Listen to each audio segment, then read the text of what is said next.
una de las primeras discusiones entre los cristianos, entre el pueblo del Señor, es que muchos dicen, pero ¿por qué llaman Trinidad? No hay la palabra Trinidad en la palabra de Dios. Otra cosa que es muy refutada, ¿no? La palabra Trinidad. No existe, pero ¿quién le da ese enfoque de Trinidad? ¿O es por concepto definido ya, ya que vemos tres personas? Eh, Fue voluntad de Dios que fuese ajustándose eso a nivel del conocimiento de la palabra.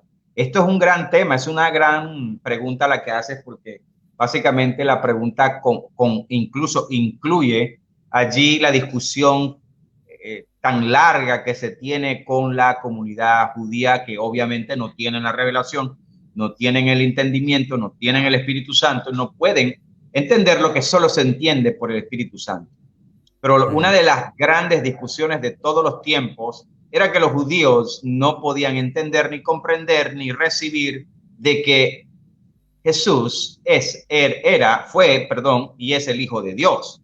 Ellos no entendían el concepto de que él podía ser Dios. Por eso que se sorprendían, se rasgaban las vestiduras, cuando no solamente porque Jesús hacía los milagros, sino lo que más a ellos le impactaba era la autoridad que tenía. Y ellos le preguntaban al Señor con qué autoridad hace estas cosas, porque no solamente Jesús sanaba enfermos, Jesús Ujú, perdonaba pecados delante de los fariseos.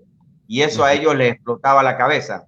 Así que imagínate, Hans, si para los judíos les cuesta hasta hoy entender esto, de que son tres personas, al mundo secular y al que no tiene el Espíritu Santo igual le va a costar entender.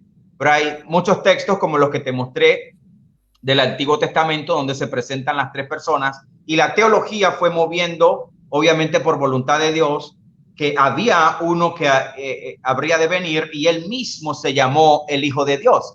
Él Ujú. mismo era el primogénito, el unigénito Hijo de Dios. O sea, él mismo se coloca como la segunda persona. No fue nadie, no fue un teólogo. El Ujú. mismo Señor se colocó como en esa lista de operaciones, porque no es que uno es mayor que el otro, Ujú. es en las operaciones de cada uno. Lo dice Pablo en la primera carta a los Corintios, capítulo 12, de que del Padre son las operaciones, Ujú. del Señor, de Cristo, los ministerios, y de que el Espíritu Santo es con los dones. Entonces, los tres son Dios, pero cada uno en su tiempo se fue colocando. Nada más fue cuestión de ordenar todo lo que ya él mismo nos iba entregando. No fue una cosa teológica. El mismo Ujú. Señor se determinó como el Hijo de Dios. ¿Qué llevó a Cristo? ¿Qué llevó a Jesús a la cruz? Cuando le preguntaron la pregunta final, ¿eres o no el Hijo de Dios? Sí soy, no puedo negarlo, no lo podía negar.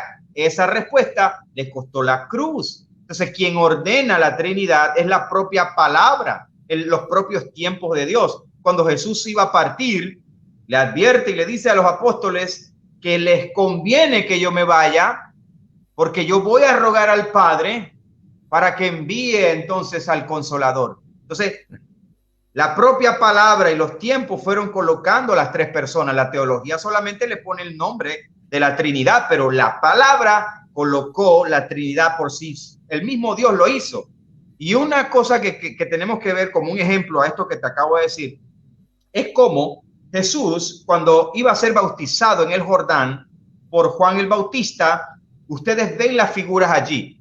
Jesús encarnado, el verbo encarnado, está delante de Juan el Bautista. Ujú. Claramente ustedes lo pueden ver en Hechos capítulo 3, en Lucas capítulo 3, Jesús frente a Juan, el Padre hablando y que todos lo escucharon decir, este es mi Hijo amado, del cual tengo complacencia, y el Espíritu en medio descendiendo en forma de paloma. Ahí estaban los tres, el Padre diciendo, este es mi Hijo amado, del que tengo complacencia, el Espíritu descendiendo y Jesús en las aguas. Las tres personas allí comenzando el ministerio del Señor.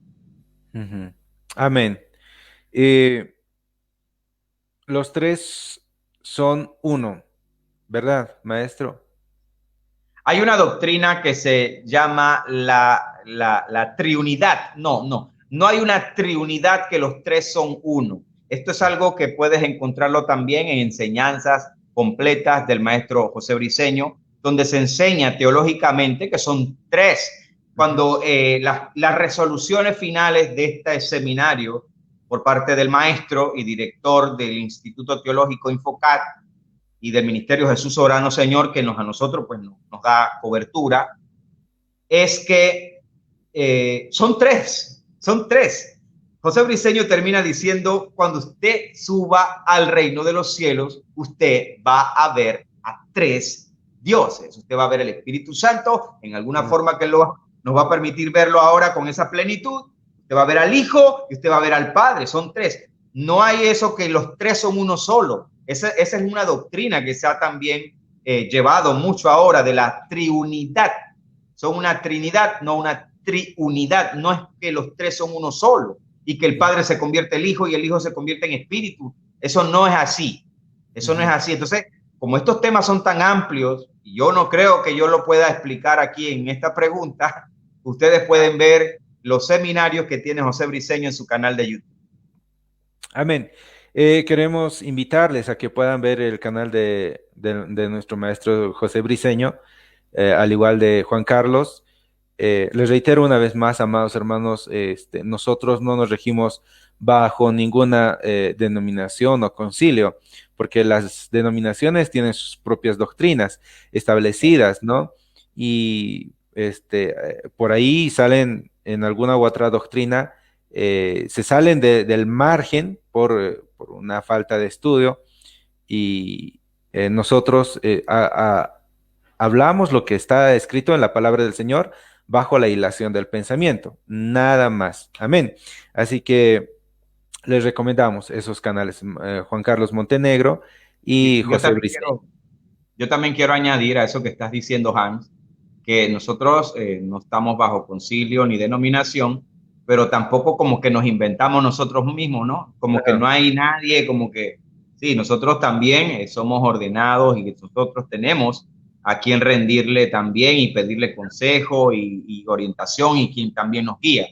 Aquí no es que nosotros nos caímos de cualquier palo de aguacate tampoco, ¿no? No, para nada. Tenemos también nuestras autoridades, amados hermanos. Siempre nos movemos bajo sujeción de nuestros pastores, porque la palabra del Señor también dice, ¿no? Que debemos andar bajo sujeción. No somos ovejas sueltas por ahí. Pero sí, lo que nos encanta, amados hermanos, es ver la palabra del Señor en su contexto, hacer un análisis profundo. Para eso está maestro Juan Carlos Montenegro. Ya lo van a ir conociendo, o bueno, muchos ya lo conocen al maestro Martín Silva de Argentina. Son maestros de seminario, exegetas, más que todo Juan Carlos es netamente exegeta de la palabra del Señor. Amén. Bueno, vamos a ir con la siguiente pregunta. Dice, ¿puede el Espíritu Santo dejarnos? Algo, ¿No? Me refiero a la canción esa de que dice, ven, ven, Espíritu Santo, ven, ¿no? A ver, yo le voy a añadir a esta pregunta. ¿Podemos cantar esas alabanzas en la iglesia? ¿Será, no sé si decir, una herejía cantar eso en nuestras iglesias, maestro?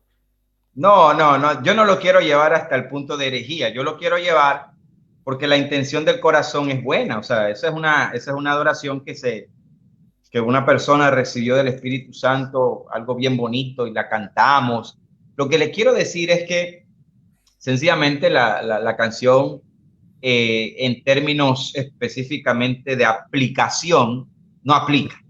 La podemos cantar, pero entendiendo que no aplica. Entonces, hay iglesias que han ido incluso retirando algunos coros que eso de Espíritu Santo ven está fácil, pero hay otros coros que son bastante bien lejos de las verdades escriturales. Entonces, Efesios 1, 13, 14 nos dice que el Espíritu Santo no es solo un sello cuando creemos, cuando oímos y creemos, sino que dice que es una garantía. El Espíritu Santo es el que nos confirma, dice la palabra de Dios. El que nos confirma es Dios y el Espíritu Santo. El Espíritu Santo no se puede ir, un sello usted no lo puede retirar. Como dice el apóstol Pablo en Gálatas capítulo 3.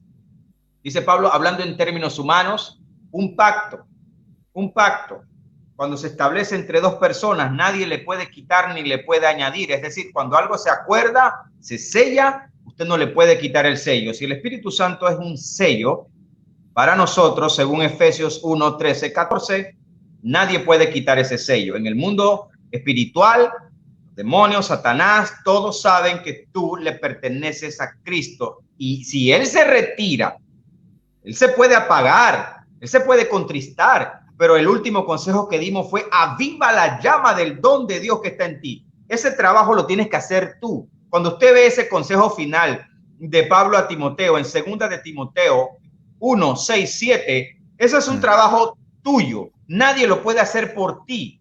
Usted no puede llamar a su pastor o a su líder o a su amigo: ora por mí para que el Espíritu Santo se avive en mí. No, no, no. Esa tarea no le corresponde a nadie. Esa es tu tarea. Y por eso dijimos: ¿cómo lo hago? Vuelve a hacer las primeras cosas, porque eso nadie lo puede hacer por ti. Tú tienes que ir cerrando las puertas que tienes que cerrar para que ese Espíritu Santo no se contriste, y tienes que hacer las primeras obras que hacías antes en tu primer amor para que el Espíritu Santo se avive. Tú lo puedes hacer, pero que quede claro: nadie, después que tú eres verdaderamente sellado, porque creíste verdaderamente y se cumple en la palabra, que con el corazón se cree para justicia y con la boca se confiesa para salvación, ese sello nadie lo puede quitar. Significa que el Espíritu Santo no se puede ir, se podrá apagar, se podrá contristar, pero también se puede avivar. Tú lo puedes hacer. Amén. Muchas personas en su caminar cristiano han ido cometiendo errores, hemos cometido errores, me meto al saco. Y como que de repente vamos apagando el espíritu, va cayendo el espíritu y va creciendo la carne, ¿verdad? Y me encantó lo que usted leyó en Apocalipsis. Recuerda las primeras obras para recobrar ese primer amor. Amén. Cuando nosotros estamos dentro del primer amor en Cristo, oramos, ayunamos, estamos metidos ahí con los intercesores, estamos limpiando los baños de la iglesia, estamos metidos ahí de alguna u otra manera en la iglesia sin dejar de lado nuestro trabajo cotidiano.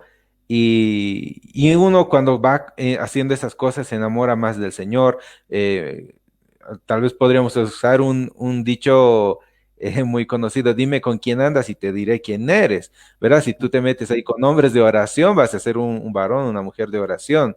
Si tú andas ahí con los tibios, también obviamente vas a ser un tibio. Amén. La siguiente pregunta: ¿cuándo viene exactamente el Espíritu Santo al creyente o sobre el creyente? La misma respuesta, yo creo que es completamente escritural la respuesta. Hubieron momentos que la gente los confunde. Hubieron momentos en la época de los días de Jesús en su carne, en la tierra, donde se confunden algunos eventos circunstanciales. El hecho de que Jesús soplara sobre los apóstoles ha traído mucha confusión de que si en ese momento ellos recibieron o no recibieron el Espíritu Santo. Y te respondo directamente a la yugular, porque cuando se habla de esto, por lo general se está tomando en cuenta situaciones como la que te acabo de mencionar, donde el Espíritu Santo aparece, donde Jesús aparece diciéndole que sopla y ellos reciben el Espíritu Santo. Básico, no se toma en cuenta el contexto. No se toma en cuenta el contexto.